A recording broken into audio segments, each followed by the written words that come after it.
En el nombre del Padre, y del Hijo, y del Espíritu Santo. Amén. Escuchemos el Evangelio según San Marcos. En aquel tiempo Jesús se puso a enseñar otra vez junto al lago, y se reunió una muchedumbre tan grande que Jesús tuvo que subir en una barca. Ahí se sentó mientras la gente estaba en tierra junto a la orilla. Les estuvo enseñando muchas cosas con parábolas y les decía: escuchen, salió el sembrador a sembrar. Cuando iba sembrando, unos granos cayeron en la vereda, vinieron los pájaros y se los comieron. Otros cayeron en terreno pedregoso donde apenas había tierra. Como la tierra no era profunda, las plantas brotaron enseguida, pero cuando salió el sol, se quemaron y por falta de raíz se secaron. Otros granos cayeron entre espinas. Las espinas crecieron, ahogaron las plantas y no las dejaron madurar. Finalmente los otros granos cayeron en tierra buena. Las plantas fueron brotando y crecieron y produjeron el 30, el 60 o el 100 por uno. Y añadió Jesús: el que tenga oídos para oír, que oiga. Cuando se quedaron solos sus acompañantes y los 12, le preguntaron qué quería decir la parábola. Entonces Jesús les dijo: a ustedes se les ha confiado el secreto del reino de Dios. En cambio, a los que están fuera, todo les queda oscuro.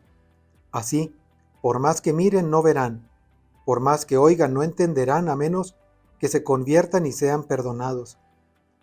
Y les dijo a continuación: si no entienden esta parábola, ¿cómo van a comprender las demás? El sembrador siembra la palabra. Los granos de la vereda son aquellos en quienes se siembra la palabra, pero cuando la acaban de escuchar, viene Satanás y se lleva la palabra sembrada en ellos. Los que reciben la semilla en terreno pedregoso son los que, al escuchar la palabra, de momento la reciben con alegría, pero no tienen raíces, son inconstantes, y en cuanto surge un problema o una contrariedad por causa de la palabra, se dan por vencidos. Los que reciben la semilla entre espinas son los que escuchan la palabra, pero por las preocupaciones de esta vida y la seducción de las riquezas y el deseo de todo lo demás que los invade, ahogan la palabra y la hacen estéril. Por fin, los que reciben la semilla en tierra buena son aquellos que escuchan la palabra, la aceptan y dan una cosecha, unos de 30, otros de 60 y otros de 100 por uno. Palabra del Señor. Jesús mismo explica la parábola, no tiene mucho que explicarle.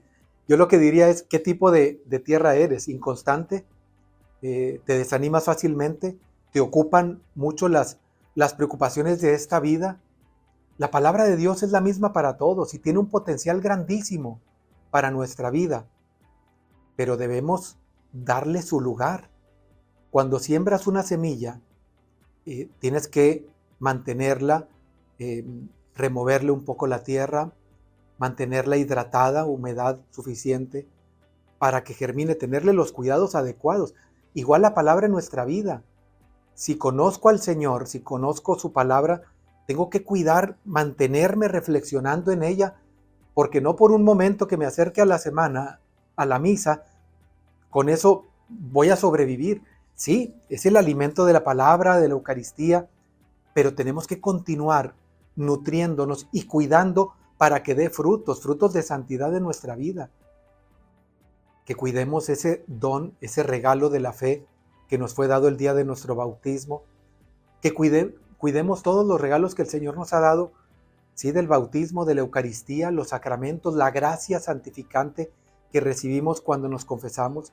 Hay que cuidarlo, porque el demonio es astuto y trata de robarnos, porque las ocupaciones de la vida nos pueden envolver al grado de descuidar lo que el Señor ha sembrado en nosotros. Cuidémoslo.